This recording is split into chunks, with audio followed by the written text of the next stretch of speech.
வணக்கம் எல்லாருக்கும். இன்னைக்கு நாம பார்க்க போறது ஒரு சாதாரண எக்ஸ்பிளைனர் கிடையாது. அதுக்கு பதிலா நாம எல்லாரும் சேர்ந்து ஒரு புதிரை உடைக்க போறோம். ஆமா, இது ஒரு கெமிக்கல் மிஸ்ட்ரி. இங்க சிதறி கிடக்கிற சில வார்த்தைகளுக்குள்ள ஒளிஞ்சிருக்கிற ஒரு ரகசியத்தை தான் நாம சேர்ந்து கண்டுபிடிக்க போறோம். என்ன, இந்த சேலஞ்சுக்கு நீங்க ரெடியா? வாங்க ஆரம்பிக்கலாம்.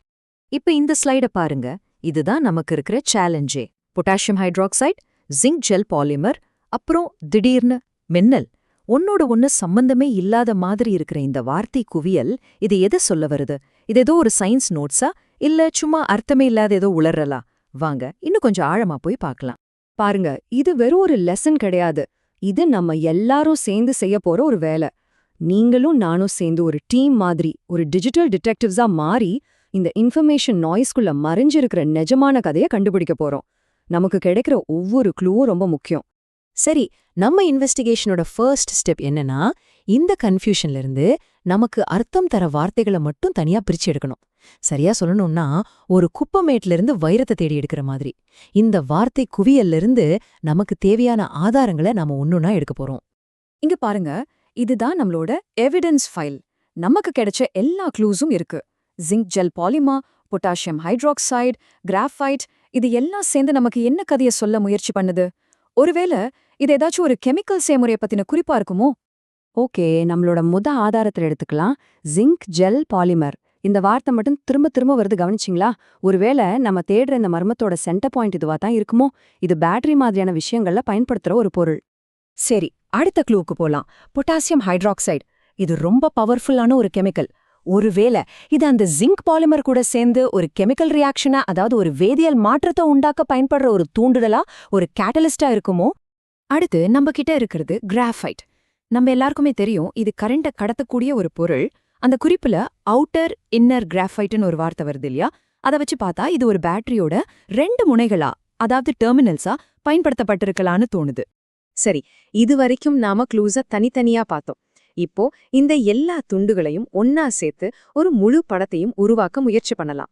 இதெல்லாம் சேர்ந்து என்ன ஒரு ப்ராசஸ குறிக்குது? நமக்கு கிடைச்ச க்ளூஸ வச்சு பார்க்கும்போது இது ஒரு பேட்டரிய உருவாக்குற செய்முறை மாதிரி தான் தெரியுது.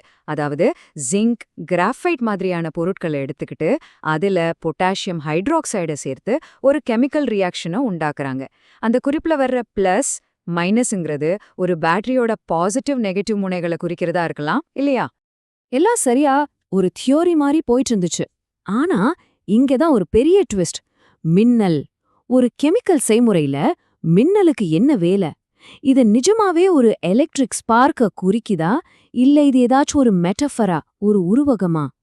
இந்த ஒரே ஒரு வார்த்தை நாம இவ்ளோ நேரம் யோசிச்ச முழு தியோரியுமே கேள்விக்குள்ளாக்குது. அந்த மின்னல்ங்கிற வார்த்தை தான் நமக்கு ஒரு விஷயத்த புரிய வைக்குது. இந்த மிஸ்ட்ரியோட உண்மையான சேலஞ்ச் நமக்கு தெரிஞ்ச விஷயங்கள்ல இல்ல, அதுக்கு பதிலா நமக்கு தெரியாத, புரியாத விஷயங்கள்ல தான் இருக்கு. இப்போ நாம் அந்த வெற்றிடத்தை, அந்த தெரியாத பகுதியை எதிர்கொள்ள போறோம். இந்த ஸ்லைடு நம்ம நிலைமைய ரொம்ப தெளிவா காட்டுது. பாருங்க, ஒரு பக்கம் நமக்கு கிடைச்ச சில துண்டு துண்டான தகவல்கள், இன்னொரு பக்கம் பாத்தீங்கன்னா அந்த புரியாத வார்த்தைகளால உருவான ஒரு பெரிய கடல் மாதிரி தெரியாத விஷயங்கள். தெரிஞ்சதுக்கும் தெரியாததுக்கும் நடுவுல இருக்கிற இந்த பெரிய கேப் தான் நம்மளோட உண்மையான புதிர். இப்பதான் நாம இந்த அனாலிசிஸோட மைய புள்ளிக்கே வரோம். இந்த மிஸ்டீரியோட உண்மையான சுவாரஸ்யமே அந்த கெமிக்கல்ஸ்ல இல்ல. அது எங்க இருக்குன்னா, இந்த தகவல்கள்ல இருக்கிற கேப்ஸ்ல தான் இருக்கு. ஆமாங்க, அந்த வெற்றிடங்கள் தான் உண்மையான கதைய சொல்லுது. ஆனா அது என்ன கதை? கடைசியா இப்படி செதறி கிடக்கிற இந்த துண்டுகள்ல இருந்து நாம என்ன கத்துக்கிட்டோம்? ஒரு முழுமையான படம் இல்லாதப்போ நாம எப்படி ஒரு அர்த்தத்தை உருவாக்குறோங்கிறத பத்தி யோசிச்சு இந்த ஆய்வை நாம முடிக்கலாம். இதுல இருந்து நாம எடுத்துக்க வேண்டிய முக்கியமான பாடம் என்ன தெரியுமா? இந்த முழு எக்ஸசைஸுமே அந்த ஜிங்க் பாலிமர் பத்தினது இல்ல, இது நம்மள பத்தினது. நம்மளோட மூளை எப்படி சம்பந்தமே இல்லாத துண்டுகளை வச்சு ஒரு கதையை உருவாக்க துடிக்குதுங்கிறத பத்தினது. ஒரு குழப்பத்துல இருந்து ஒரு ஒழுங்க கண்டுபிடிக்க நம்ம மனசு எவ்வளவு ஏங்குதுங்கிறத இது தெளிவா காட்டுது. கடைசியா உங்ககிட்ட இந்த ஒரே ஒரு கேள்வியோடு நான் விடைபெறுகிறேன். இப்படி அரைக்குறையான தகவல்கள் நமக்கு கிடைக்கும்போது அதை வச்சு நாம உருவாக்குற கதை முக்கியமானதா, இல்ல நமக்கு கிடைக்காம தொலைஞ்சு போன அந்த உண்மையான கதை முக்கியமானதா? யோசிச்சு பாருங்க. நாம அடுத்த தடவை சந்திப்போம்.